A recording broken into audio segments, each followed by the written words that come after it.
façon dont on mange va impacter notre santé, mais elle va aussi impacter d'autres aspects, notamment collectifs, à moyen, à long terme. Donc on a un vrai levier, effectivement, à travers nos choix alimentaires. AVS avec Philippe Robichon. AVS pour votre santé, bonjour, bienvenue, ravi de vous retrouver, c'est l'heure du repas et vous êtes de plus en plus nombreux à vous intéresser à la nutrition, à ce que vous mangez. Il y a pourtant beaucoup d'allégations contraires, ce qui fait que parfois on ne sait plus entre les modes, les réseaux sociaux, les experts autoproclamés qui suivre. J'ai invité ce matin Anthony Berthoud, bonjour et bienvenue. Bonjour. Vous êtes nutritionniste, un nutritionniste engagé et pédagogue. La nutrition est pour vous une véritable passion qui vous guide depuis plus de 30 ans. Ancien membre de l'équipe de France junior de triathlon, vous êtes sensibilisé à l'intérêt de la nutrition sur les performances dès votre plus jeune âge. À 12 ans, vous dévorez des ouvrages sur la nutrition sportive en lien avec la performance. Et puis, l'arrêt brutal de votre carrière sportive pour des raisons de santé liées à un problème de la maladie de Lyme, eh bien, vous mettez un coup d'arrêt et développe chez vous la conscience du premier rôle de l'alimentation, prendre soin de soi. Alors je vais développer votre CV, pourquoi ? Parce que c'est important d'expliquer d'où vous parlez pour nous dire ce que vous allez nous raconter ce matin. Vous débutez en tant que diététicien nutritionniste, puis vous avez complété votre formation scientifique par un cursus de 5 ans en faculté de médecine. Alors 5 ou 4, ça dépend des biographies qu'on lit sur vous. C'est 4. Oui. Un diplôme en ingénierie de la nutrition et plusieurs diplômes universitaires, dont un DU de biologie de l'évolution et médecine à la faculté de médecine de Lyon et un DU de micronutrition à la faculté de Dijon. Et à noter que vous êtes également le créateur et l'inventeur d'un algorithme de diagnostic nutritionnel. Nous vous parlerez tout à l'heure. Vous publiez Remettez du bon sens dans votre assiette, 41 préjugés déconstruits par un nutritionniste chez Actes Sud. Vous expliquez que la nutrition, c'est un des leviers les plus puissants qu'on ait sur la santé, finalement. Oui, sur la santé et pas que. C'est pour ça que j'aime beaucoup développer la notion systémique de l'alimentation et de la nutrition, parce qu'effectivement, la façon dont on mange va impacter notre santé, mais elle va aussi impacter d'autres aspects, notamment collectifs, à moyen, à long terme. On peut penser aux enjeux écologiques. Donc on a un vrai levier, effectivement, à travers nos choix alimentaires. On parlait de l'activité physique, et c'est aussi un élément qui est important. Et on l'a très bien objectivé aujourd'hui dans la science, à travers une science récente qu'on appelle l'épigénétique, c'est-à-dire l'effet de l'environnement, du mode de vie, sur non pas nos gènes, mais sur la façon dont s'expriment nos gènes. Donc ça nous permet aussi une forme de responsabilisation par rapport à notre santé, tout à fait. Nous devenons ce que nous décidons de manger, c'est votre mantra. Oui, alors j'aime bien cette précision de langage. Ce que nous décidons de manger. C'est-à-dire qu'on dit souvent qu'on est ce qu'on mange, et cette notion d'engagement et de choix, effectivement, elle me paraît très essentielle. Ouais. Alors 41 préjugés que vous déconstruisez. Alors vous parlez d'épigénétique, ça tombe bien, on va parler du café, parce que la question qui revient, alors le café c'est bon ou mauvais pour la santé, vous vous dites non, ça dépend des gènes finalement. Ça dépend effectivement de notre sensibilité et puis de notre habitude. C'est-à-dire que plus on va prendre l'habitude de boire du café, moins on va être sensible à la caféine, ce qui explique qu'effectivement parfois on va avoir besoin d'en prendre 2, 3, 4 et la question est de savoir jusqu'où on peut en prendre et que c'est bénéfique pour notre santé, à partir de quand ça peut venir délétère, et là effectivement la notion de génétique intervient beaucoup. Ouais. Il y a ce qu'on appelle un polymorphisme génétique. Exactement, sur notre... le polymorphisme génétique. En fait, ça veut simplement indiquer qu'on peut avoir un gène avec des variantes différentes selon les individus, et bien sûr qui vont impacter notre fonctionnement biologique. Et en l'occurrence, pour la caféine, on sait que le foie est l'organe qui est en charge d'éliminer cette molécule, et on le fait de manière plus ou moins rapide, plus ou moins efficace en fonction justement de ce polymorphisme génétique. Et au niveau cérébral, notre sensibilité à l'effet stimulant de la caféine, là aussi est variable en fonction de notre génétique. Donc on voit que c'est finalement beaucoup plus complexe que ce qu'on pourrait imaginer avec un discours universel pour tout le monde. Oui, donc difficile de répondre à la question, est-ce que le café est bon ou mauvais pour la santé ? Est-ce que ça favorise ou pas les maladies cardiovasculaires, par exemple ? On peut donner une tendance qui est qu'effectivement, au-delà de la caféine, le café contient surtout beaucoup de principes actifs, ce qu'on appelle les polyphénols, qui eux sont très bénéfiques pour notre santé.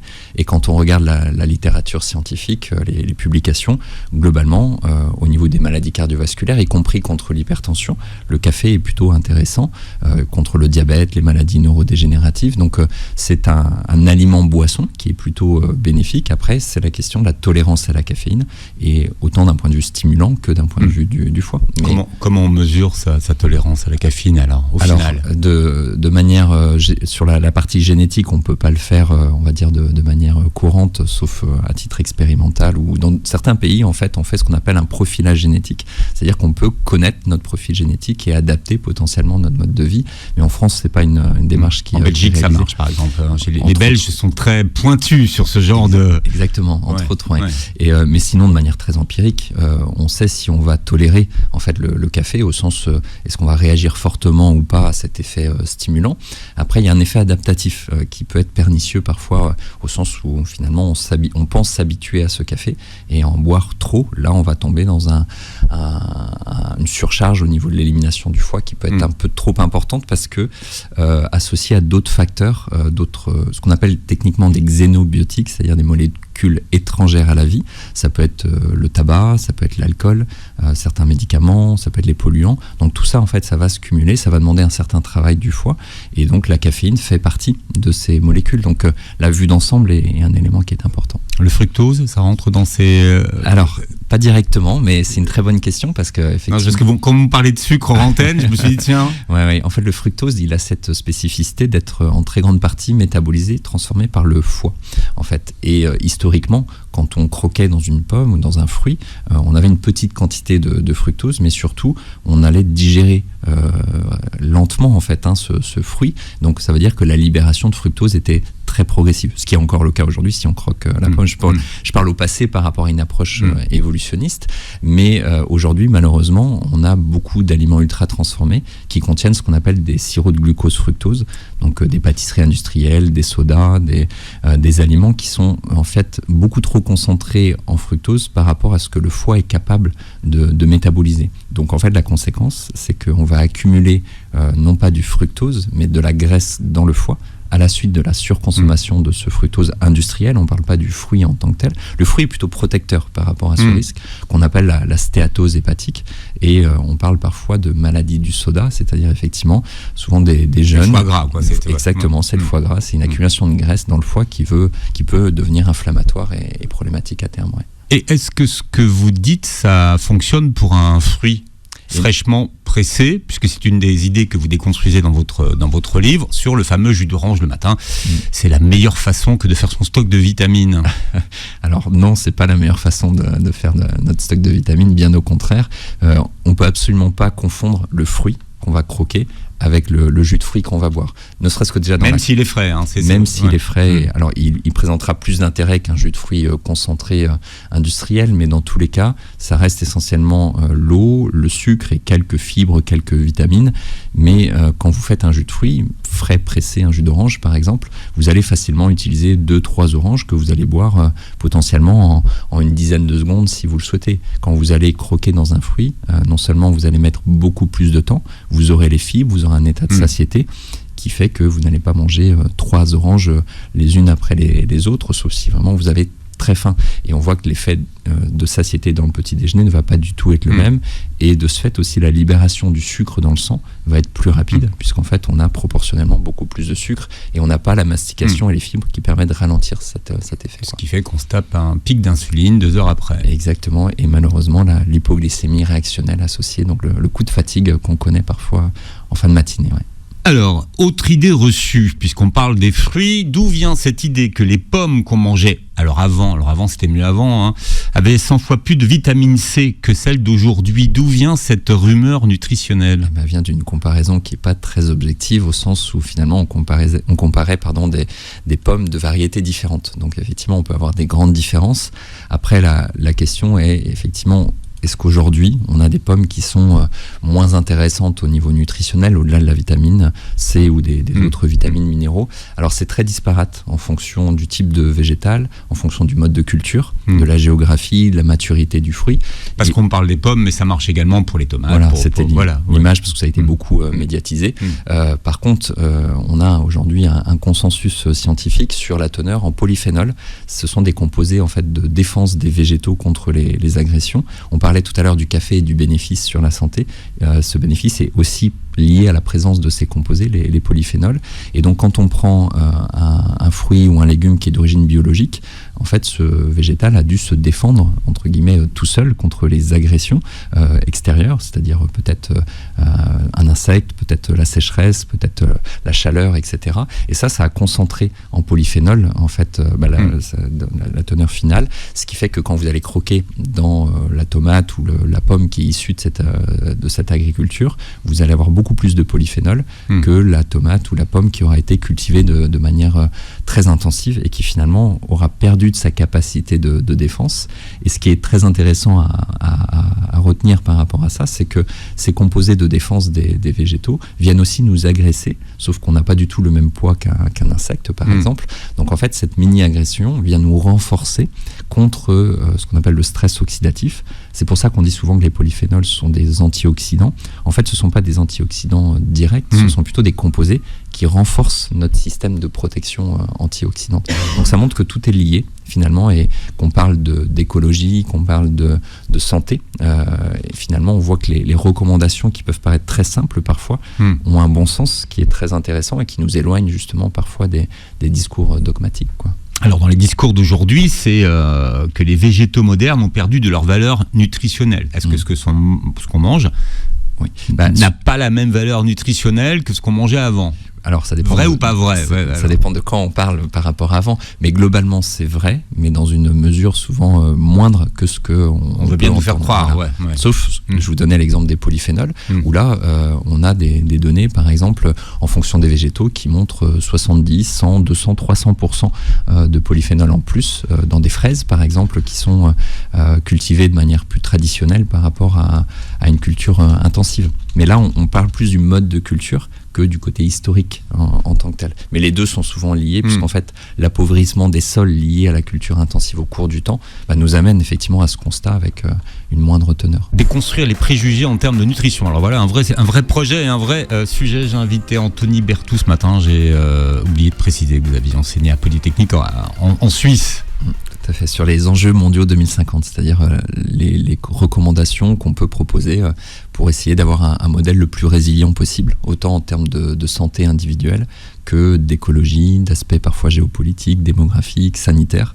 Donc finalement, on voit que les enjeux autour de l'alimentation vont au-delà, bien sûr, de la santé individuelle, quoi. Bien, et les préjugés et les idées reçues vont avec les modes et l'état de nos connaissances aussi. Tout à fait. On le voit avec le soja. Alors, par exemple, vous, quand vous avez écrit votre livre, si on prend l'exemple du soja, vous avez terminé votre livre, vous avez rendu, et puis entre-temps, les recommandations ont changé. Complètement. Et alors, sur le soja, on a entendu tout et n'importe quoi.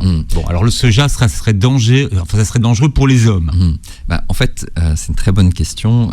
Déjà, on peut rassurer la plupart des personnes. On va pas avoir les seins qui poussent, rassurément. Parce qu'on a entendu ça. Voilà, exactement. Et après, tout dépend si vous mangez 6 yaourts de soja par jour ou si vous mangez du soja de temps en temps. Ceci dit, si vous mangez 6 yaourts de soja par jour, je ne sais pas si vous aurez les seins qui poussent, mais vous allez vous blinder en sucre. C'est pour ça que je caricature un peu le trait volontairement. Mais déjà, alors effectivement, le soja possède des composés particuliers qu'on appelle les phytoœstrogènes. C'est d'ailleurs pas le seul type de végétal. Et ces composés peuvent effectivement interagir avec notre métabolisme hormonal. Mais il faut savoir que notre microbiote, c'est-à-dire toutes les bactéries qui sont présentes dans notre intestin, on a à peu près 40 000 milliards de bactéries, ce qui est juste considérable quand on réfléchit un petit peu à ce niveau-là. Ces bactéries vont métaboliser les composés qui sont présents dans le soja, et le devenir en termes d'action va être différent en fonction aussi de la nature de notre microbiote. Et quand on regarde les publications sur des modèles traditionnels, notamment asiatiques, les personnes qui ont eu l'habitude de manger du soja, mais surtout du soja fermenté, comme du tempeh, du miso par exemple, au contraire ont un microbiote qui va métaboliser ces composés et avec des effets plutôt protecteurs. y compris contre les cancers hormonodépendants ou contre les maladies cardiovasculaires. Donc se pose plus la question, effectivement, des aliments ultra transformés qui sont riches en soja. Je parlais des yaourts, du lait de soja, des steaks de soja. Exactement, on trouve des saucisses de soja ou autres. Et il faut savoir que déjà, on a beaucoup d'additifs dans ces composés qui peuvent poser des problématiques indépendamment en fait de la teneur. Surtout on ne parle jamais. Le produit en lui-même, c'est à base de soja, mais il y a tout ce qui est à côté, pour l'assaisonner. Et on a ce qu'on appelle des texturants, et notamment les carragénanes, par exemple, qui sont des additifs qui sont aujourd'hui reconnus pour augmenter le risque de cancer colorectal. Donc, c'est pas le problème du soja en soi, mais de la matrice associée au niveau alimentaire. Et pour revenir sur vraiment la notion du soja, une faible consommation de soja est plutôt protecteur, encore une fois, par rapport aux éléments que j'indiquais. Et effectivement, l'ANSES, donc l'organe français de réglementation, a revu ses recommandations, essentiellement pour la restauration collective par rapport à ce nouveau rapport, et a diminué la teneur maximale recommandée de 1 mg d'isoflavone de soja par kilo de poids corporel par jour à 0,01 ou 0,02 en fonction des populations.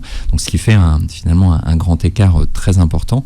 Et quand on regarde les autres recommandations internationales et les publications, c'est une précaution qui paraît quand même très forte, à savoir que sur ces recommandations, finalement, on ne pourrait même plus manger une portion de soja, quel qu'il soit. Donc, il faut être plutôt rassurant sur ça, c'est-à-dire que globalement, à consommer du soja quelques fois par semaine, et notamment sous la forme traditionnelle, plutôt que sous forme de produits transformés, on n'a pas démontré d'effet délétère du tout. Vos parents étaient pisciculteurs dans le Limousin, ils élevaient des truites. C'est pour ça que vous conseillez de manger de la truite plutôt que du saumon? Non, c'est pas un biais personnel, je pense pas en tout cas. Mais effectivement. Alors, parce que vous posez la question aujourd'hui sur le saumon, aliment idéal pour se charger en oméga 3. C'est effectivement un poisson qui a très bonne presse parce qu'il est naturellement très riche en oméga 3. Et on manque d'oméga 3, donc ça tombe bien. Exactement, et notamment des oméga 3 dits à longue chaîne.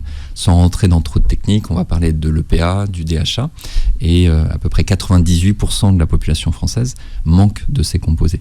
Donc c'est vrai que si on regarde l'aspect nutritionnel, consommer du saumon plusieurs fois par semaine est un vrai intérêt sur cet aspect. Alors il faut savoir de quoi on parle. Saumon d'élevage, saumon sauvage, saumon bio, et vous dites peut-être que le saumon sauvage c'est pas mieux que le saumon d'élevage. Voilà, parce que là je parlais du côté purement nutritionnel. Et d'ailleurs le saumon sauvage va avoir un peu moins d'oméga 3 qu'un saumon d'élevage, mais le ratio... Alors comment ça s'explique ça? Par l'alimentation, tout simplement. Et par contre, le ratio entre les oméga 3 et les oméga 6, sans vouloir être trop technique, qui a un ratio important, va être plus bénéfique pour le saumon sauvage que pour le saumon d'élevage. Mais surtout, quand on prend du saumon sauvage en fonction des océans, on va avoir des contaminants, notamment du méthylmercure, des composés qui se retrouvent en fait dans les océans et donc dans la chair du poisson, puisqu'en fait les poissons gras vont accumuler ces composés qui sont des composés solubles dans les graisses, et donc on se retrouve avec un niveau de contamination qui peut être effectivement plus important. Ça ne veut pas dire pour autant qu'on va recommander du saumon d'élevage par exemple, parce que dans le saumon d'élevage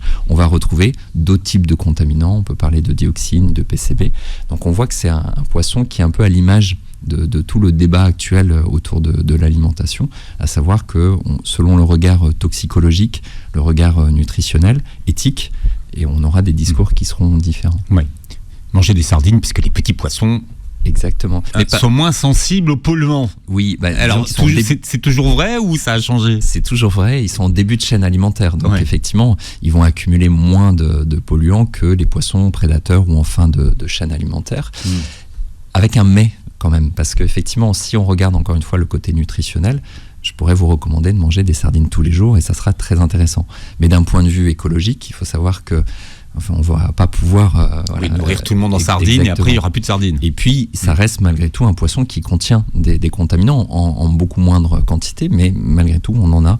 Donc la recommandation intermédiaire, c'est plutôt de se dire des sardines, des maquereaux 1 à 2 fois par semaine. C'est un bon compromis finalement. Mais alors pourquoi préférer la truite au saumon? Alors c'est tout simplement parce que c'est un poisson qui est semi-gras, donc on va avoir moins d'oméga 3 que le saumon, mais on va aussi avoir moins de polluants. Après, la truite aujourd'hui pose finalement le même problème que le saumon en termes d'élevage, parce que vous parliez de pisciculture, on a des piscicultures avec des élevages intensifs, où si on regarde ici les choses sous on va dire un spectre éthique de bien-être au niveau du poisson, malheureusement, la truite n'est pas forcément mieux logée que le saumon. Donc voilà, il n'y a pas d'idéal, tout simplement.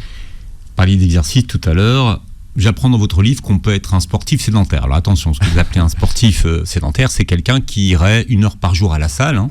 C'est l'exemple que vous prenez, et qui estimerait qu'il n'est pas sédentaire. Exactement, c'est-à-dire qu'on a cet effet bonne conscience, à juste titre, de se dire on fait 1 heure de sport, de course à pied, de salle ou autre, et ça c'est très bien documenté comme étant bénéfique pour la santé.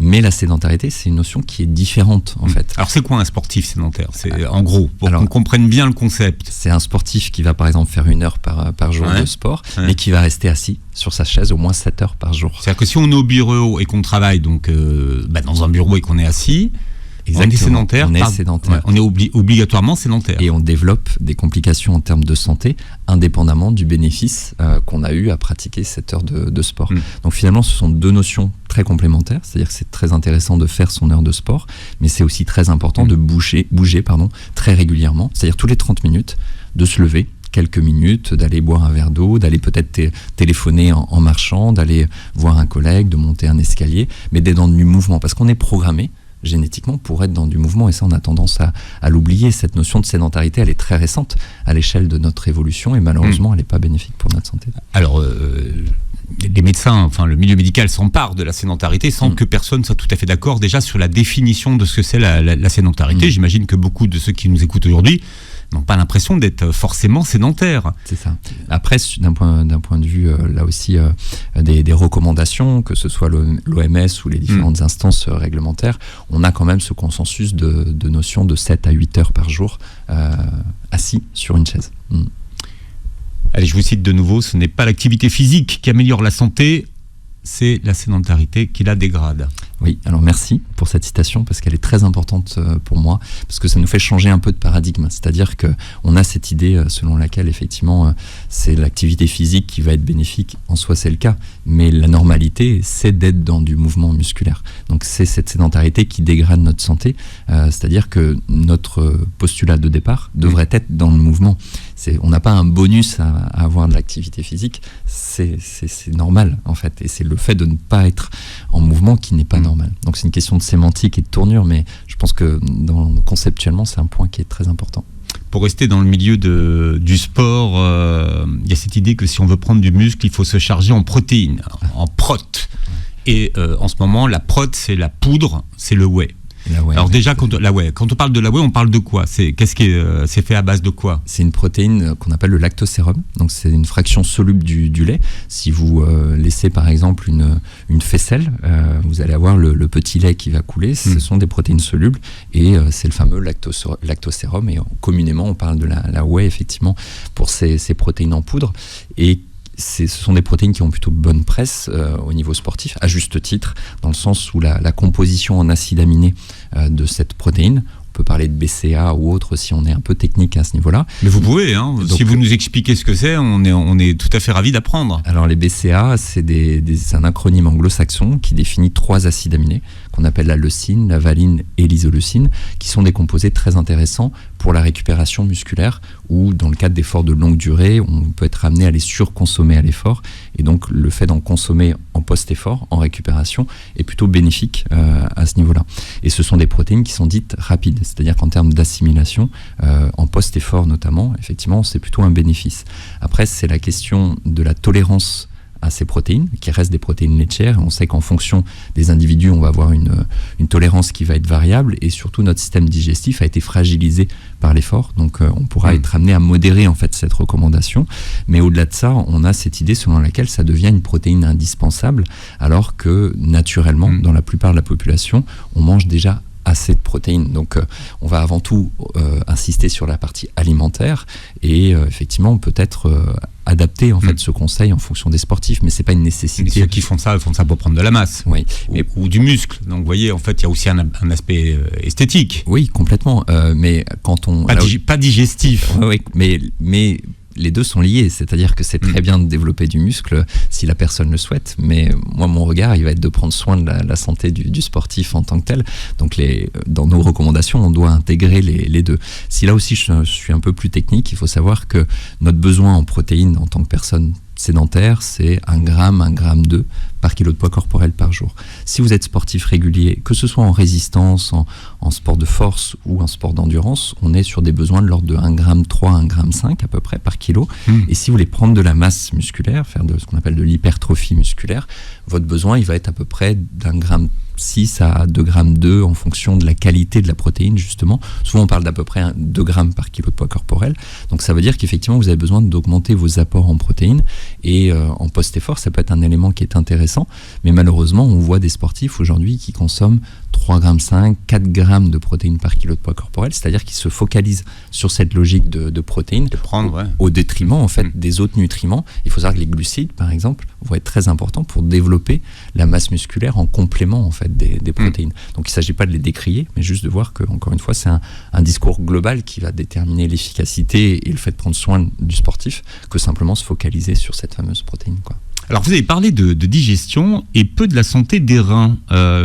Une des questions qui revient souvent, alors je ne sais pas si c'est une idée reçue et un préjugé à déconstruire, mais c'est de l'impact de ce trop de protéines sur la santé de nos reins. Et alors là, on n'a pas véritablement de données. Parce qu'on a beaucoup cette idée de tel ou tel sportif qui serait sous dialyse parce qu'il a pris trop de protéines. Ouais. Non. Là, je vais rassurer à ce niveau-là. C'est-à-dire qu'on voit notamment dans les publications que jusqu'à 4,4 grammes de protéines par kilo de poids corporel par jour, on n'a pas démontré d'impact négatif sur les fonctions rénales. Sauf effectivement chez des personnes qui ont déjà une problématique rénale, indépendamment en fait de la consommation de protéines. Par contre, on n'a pas de données sur du long terme. C'est-à-dire qu'effectivement, finalement, on ne sait pas au bout de 6 mois, 1 an d'une forte consommation si on peut avoir un impact ou non. Mais indépendamment de la fonction rénale, malheureusement, l'apport de protéines en grande quantité va nécessiter davantage d'eau, justement pour assurer une meilleure élimination de ce qu'on appelle les déchets azotés, va potentiellement perturber ce qu'on appelle l'équilibre acido-basique. Donc, même si au niveau rénal on n'a pas démontré d'effet négatif, c'est pas pour autant que ça en reste un geste positif pour la santé, quoi. Voilà, Anthony Berthoud est nutritionniste, il est notre invité aujourd'hui. Vous publiez Remettez du bon sens dans votre assiette, 41 préjugés déconstruits par un nutritionniste chez Actes Sud. Donc vous en avez sélectionné 41 que vous essayez de déconstruire. Alors il y a des modes en termes de nutrition, par exemple la mode du vinaigre de pomme. Oui. Vinaigre de cidre. De cidre, bon, tout à fait. Qui ferait baisser la glycémie. Donc ça serait plutôt vrai ou pas vrai ? Alors c'est vrai en soi, mais c'est pas spécifique d'une part au vinaigre de cidre et c'est pas pour autant un geste là aussi qui est significatif en termes de santé. Donc pour expliquer un peu plus en détail, l'acidité va effectivement ralentir l'activité de certaines enzymes, notamment ce qu'on appelle les amylases, et ce point il est commun finalement à tous les types de vinaigre. Simplement historiquement, on a utilisé le vinaigre de cidre en référence et on sait par exemple que du jus de citron qui lui aussi est acide, a au moins le même effet, voire des effets complémentaires. Et c'est pas pour autant qu'on va recommander de boire, bien évidemment, une cuillère à soupe de vinaigre ou de jus de citron avant chaque repas. C'est-à-dire que... Mais le citron, c'est acide au goût, mais c'est neutre. Enfin, c'est...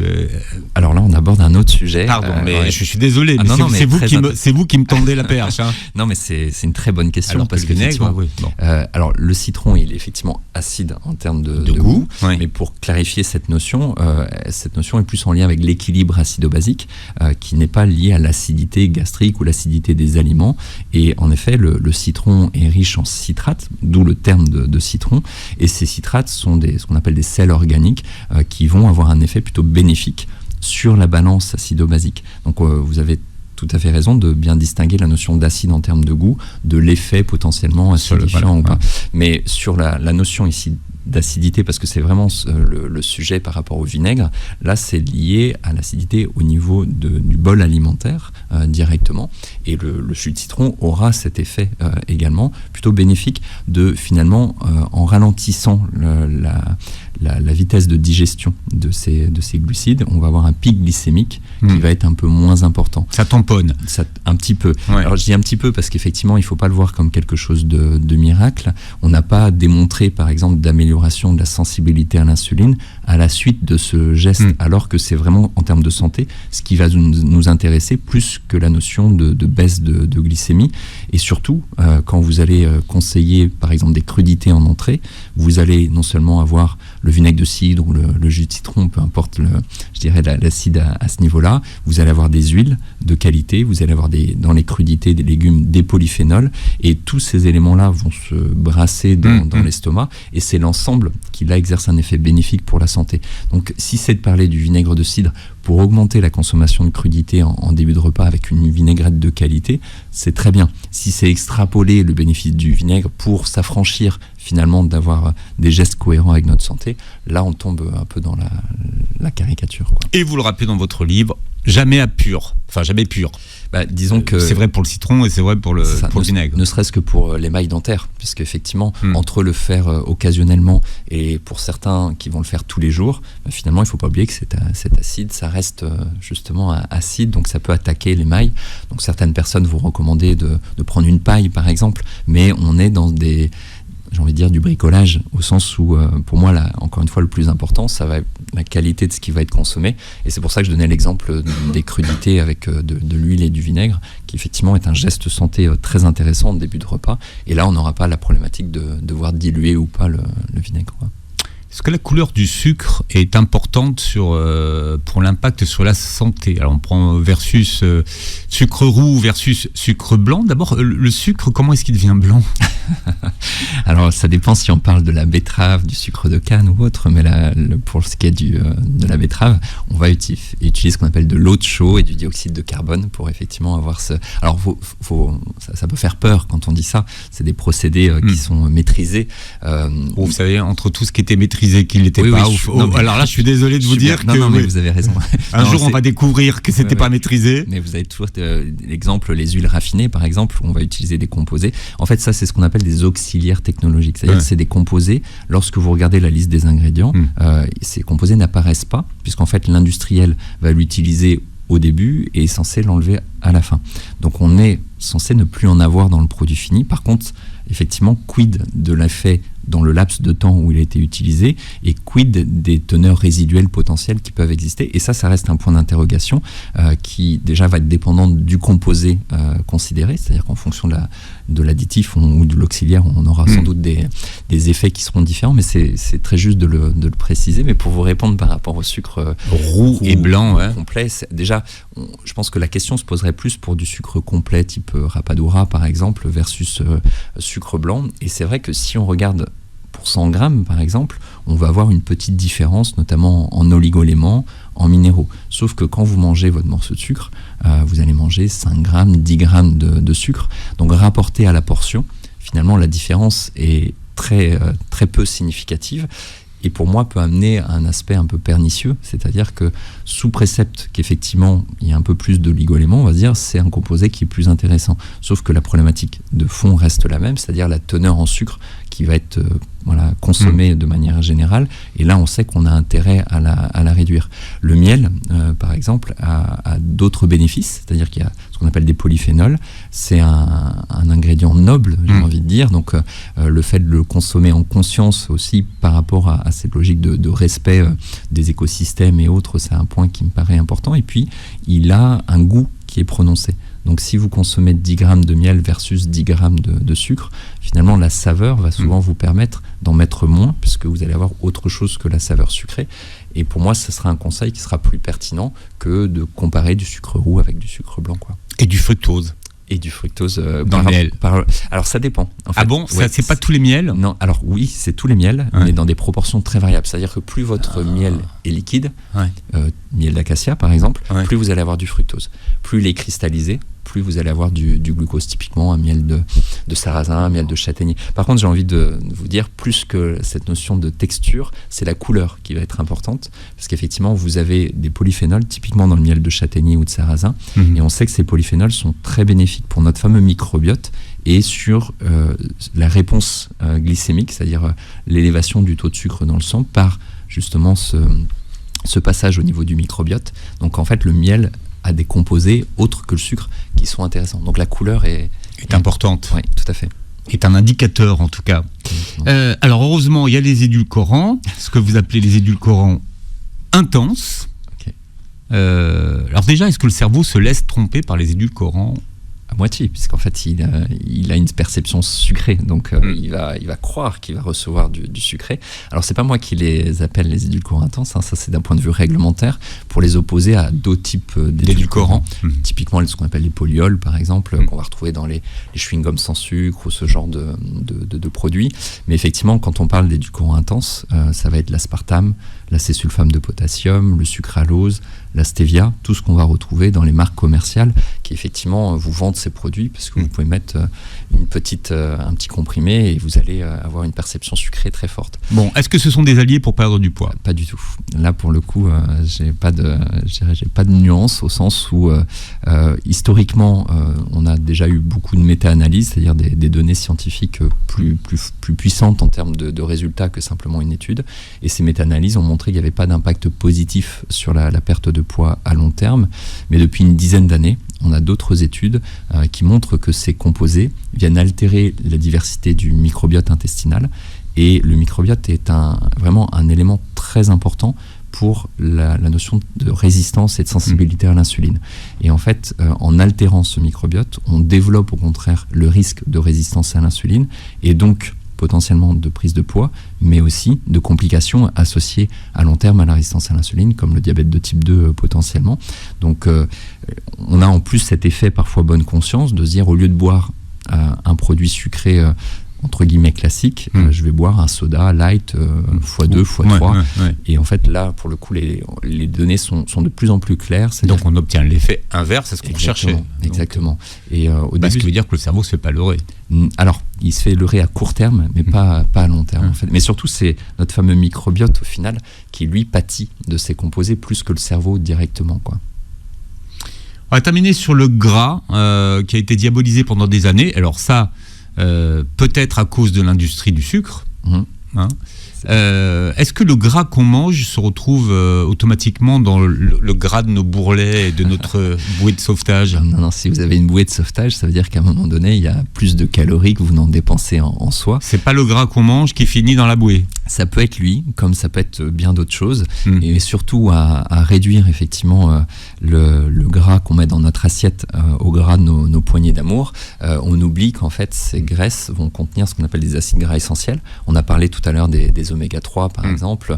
On a d'autres types d'acides gras qui sont très intéressants. Donc c'est ce que vous appelez les bons gras, vous ? Oui, ou c'est pas une notion à utiliser. Disons que la dichotomie bon et mauvais, je m'en méfie beaucoup parce que ça dépend encore une fois beaucoup du regard qu'on va porter. Mais oui, globalement, quand on parle des oméga 3, on sait encore une fois qu'on en a besoin et que la grande majorité de la population n'en mange pas assez. Donc de promouvoir cette consommation, elle est bien sûr c'est un geste qui est important. Mais le gras a été diabolisé pendant des années. Oui, parce qu'on a justement utilisé ce raccourci de dire que à partir du moment où vous aviez du gras dans l'assiette, c'est celui que vous retrouviez effectivement au niveau corporel. Sauf qu'on parlait tout à l'heure des édulcorants ou du sucre. Il faut savoir que vous avez un stock de sucre dans l'organisme, ce qu'on appelle plus précisément du glycogène, mais c'est une réserve qui est limitée. Donc si vous mangez plus d'aliments qui contiennent des glucides que vous n'en dépensez, finalement, le foie et les muscles vont être saturés dans ce glycogène et le foie va transformer le sucre que vous avez en graisse, non pas dans le foie comme dans le cas du fructose, mais dans les fameuses poignées d'amour, mais surtout cette surconsommation d'aliments qui font sécréter beaucoup d'insuline sur le long terme sont responsables de l'accumulation de graisse au niveau viscéral, au niveau abdominal, et on sait que c'est un facteur de risque cardiovasculaire, un facteur de risque métabolique. Donc finalement, à diaboliser le gras, on fait finalement un peu trop la promotion des autres catégories de nutriments et notamment des aliments sucrés, et donc on n'a pas les graisses dont on a besoin, notamment pour le bon contrôle de l'inflammation. Vos neurones sont composés en grande partie de ces fameux oméga 3, donc c'est vraiment des composés très très importants pour notre santé. Et à l'inverse, on fait du gras, mais à partir des excès d'aliments insulino-sécréteurs. Mais la gestion du glycogène, c'est la base. Oui, c'est ça qu'il faut comprendre. Hein. Exactement. Et alors tout le monde ne sait pas comment ça se passe, mais et là j'aurais plein de choses à vous dire sur le sujet. Ça sera pour la saison 2. Ok. Alors mais je vous la fais très très courte. En fait, c'est comme votre réservoir de voiture, c'est-à-dire que si vous allez rouler, vous allez épuiser votre réservoir partiellement ou totalement, et votre glycogène, si vous bougez, si on revient sur la notion de sport, de pratique sportive, de mouvement musculaire et autres. Finalement, votre stock de glycogène, il va descendre, vous allez remanger des glucides, vous allez refaire du glycogène, vous rebougez, etc., et vous êtes dans un schéma qui est tout à fait vertueux. Maintenant, si vous consommez... Et si vous mangez des féculents ? Les féculents, ça sera la même chose. Ça sera la même chose, c'est pareil. Exactement. C'est ça, bon. Et que vous mangez on a souvent cette idée selon laquelle manger des féculents le soir va vous faire prendre du gras. Non, il va déjà vous faire stocker, vous être responsable du stockage de glycogène. Et si votre glycogène n'était pas plein, vous ferez du glycogène, vous ferez pas du gras. Par contre, si votre glycogène est plein et que vous mangez des féculents le matin, vous ferez du gras. En fait, c'est une question de glycogène, c'est pas une question de sucre et de moment de consommation en tant que tel. Donc le double conseil à ça, c'est effectivement de faire attention à ne pas avoir trop d'aliments glucidiques par rapport à nos besoins, et puis surtout de se dépenser pour pouvoir avoir en fait ce turnover permanent qui va être bénéfique pour notre santé. Les deux sont très très liés en fait. Vous n'utilisez pas beaucoup la notion d'IG, d'index glucidique dans votre livre. Alors, ça pourrait faire l'objet d'une émission, mais est-ce que ça veut dire que vous n'adhérez pas au concept ou... Alors, c'est un concept qui est très théorique, qui est intéressant à comprendre dans la théorie. Mais c'est vrai qu'en pratique, les gens ont du mal à s'approprier. Exactement. Et on va plus parler de charge glycémique. Quelle addition, en fait ? C'est la corrélation de l'index glycémique avec la quantité de glucides dans une portion usuelle. Et ça, c'est beaucoup plus représentatif. Et donc, d'ailleurs, dans le livre, j'ai tout un tableau qui présente ça. Et on va même un peu plus loin, sans vouloir être trop technique. Là, vous ne parlez pas de charge glucidique. Alors, charge glycémique et de charge insulinique. C'est-à-dire qu'en fait, on a des aliments qui vont être responsables d'une action sur l'insuline plus forte, même s'ils contiennent peu de glucides. Et ça, c'est une autre notion, effectivement, qui mérite un peu de développement. Vous reviendrez. En tout cas, c'est passionnant. Vous avez rendu très simple des choses qui ne sont pas toujours dans votre livre. Vous pouvez le remontrer à la caméra. Remettez du bon sens dans votre assiette. 41 préjugés déconstruits par un nutritionniste aux éditions Actes Sud. Vous réécouterez l'émission en podcast sur beurrefm.net et sur les plateformes qui reprennent l'émission. Et vous verrez la captation de cette émission sur la chaîne YouTube. Merci d'avoir été avec nous. Merci beaucoup. Et passez une très belle journée santé sur Beurre FM.